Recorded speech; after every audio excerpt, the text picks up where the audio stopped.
Good evening. Today's topic revolves around one of the greatest professional athletes of all time. He goes by the name of Shaquille O'Neal, one of my favorites. Shaquille O'Neal is by far one of the greatest centers to ever play the game. In my opinion, he's definitely top one of the top centers in his position. And that will be behind Kareem Abdul-Jabbar and Hakeem the Dream Olajuwon. And so as a Hall of Famer, Shaquille O'Neal made several statements today that I disagree with. And I disagree with the context and potentially some of the facts. And so as the statement was made about our current president regarding fair win and a square win of the election. That was his statement. For the most part, Shaquille is saying what? We need to give the president a chance because he won the election fair and square. Now,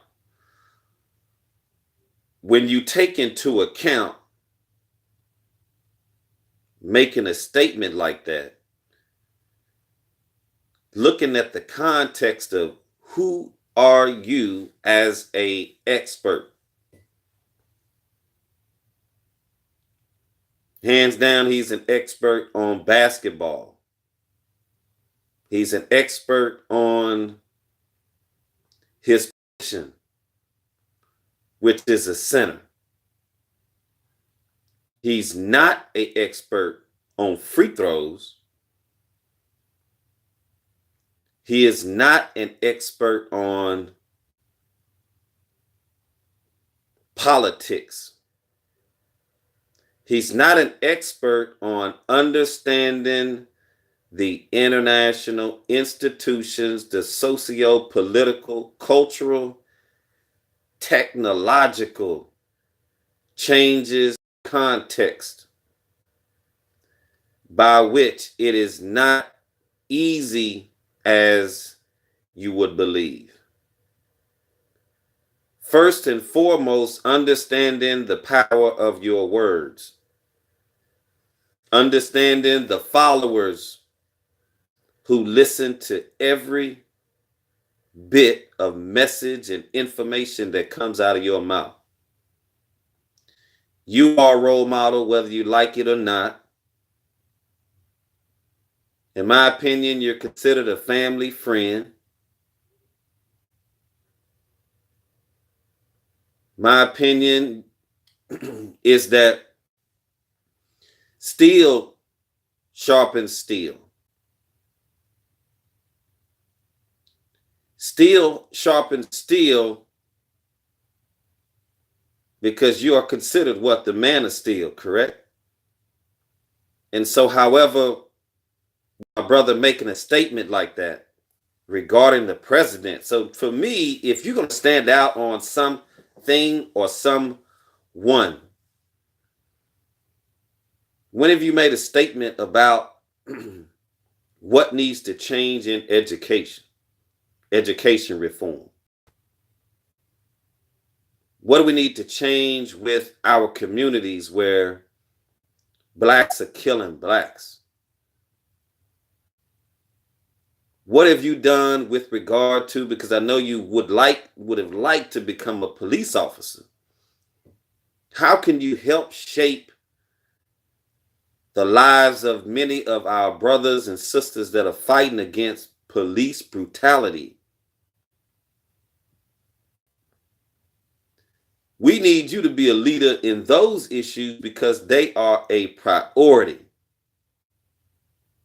Not about whether supporting the president who feels what? That Africa, the Make Africa Great Again movement that we've begun, the year of return, that we make this president what? That we do what for this president? What has the president done for you and your people and your community? What has this president said about Africa? He said that Africa is considered a SHIT whole.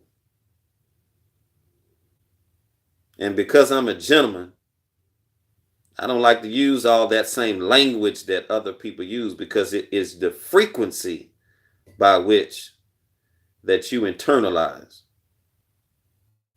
Won't even dignify it. And so what do we need Shaq focused on? We need you focused on being in the paint. So when we say being in the paint, we're talking about the Black and the Hispanic or the Latino community. That's where we need you. And you don't have to worry about being in the paint more than 3 seconds. We're going to allow you to stay in the paint for longer than 3 seconds. So if you're going to stand on something, talk about immigration.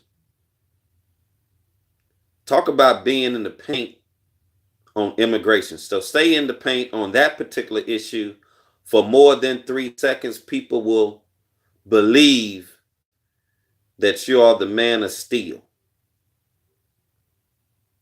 It is critical, Shaq,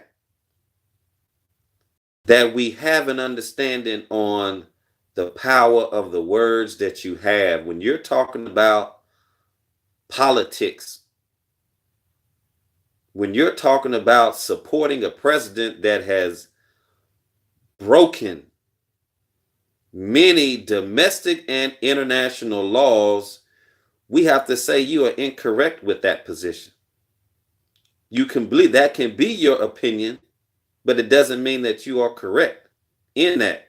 You can believe it, but it's closer to what we call cognitive dissonance. And with you having a PhD, I know you know what that means. So now we can move on. What is the problem? Why do we support a president who believes it's okay to call Africa the most beautiful, the largest landmass that encompasses what? China, India, Western Europe, all of the United States could fit inside of Africa. My father said it, and you know it, and you talk to him. Dr. Khalid Al-Mansour. And you know, as I know, we need leaders to speak up at the right time to put the ball in the hole.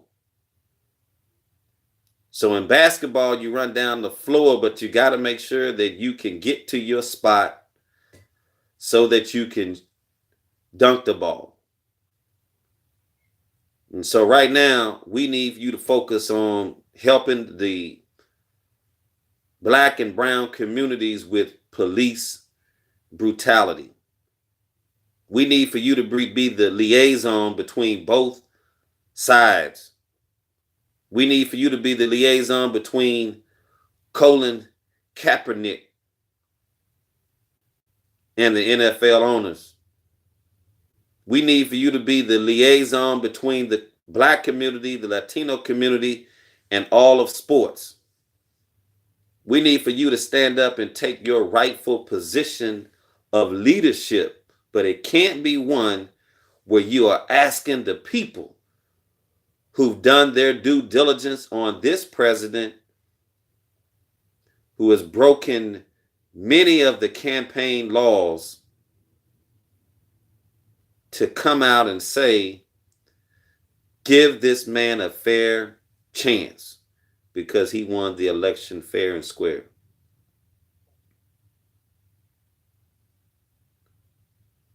When we ask our people, when we support our athletes, we have to make sure that we have investigated and we've done our due diligence. And there was collusion, still is collusion. And so waiting for the reports aren't in, but it will be by facts. The judges will make their determination. And so let's wait for the end of the investigations to occur before you ask the people to give a president who has broken every human political protocol, to give him a chance. Let's wait for the evidence before we give anyone a chance. I think there was one of the presidents that stated, trust and verify. But I say the reverse. Verify first, then trust. One love.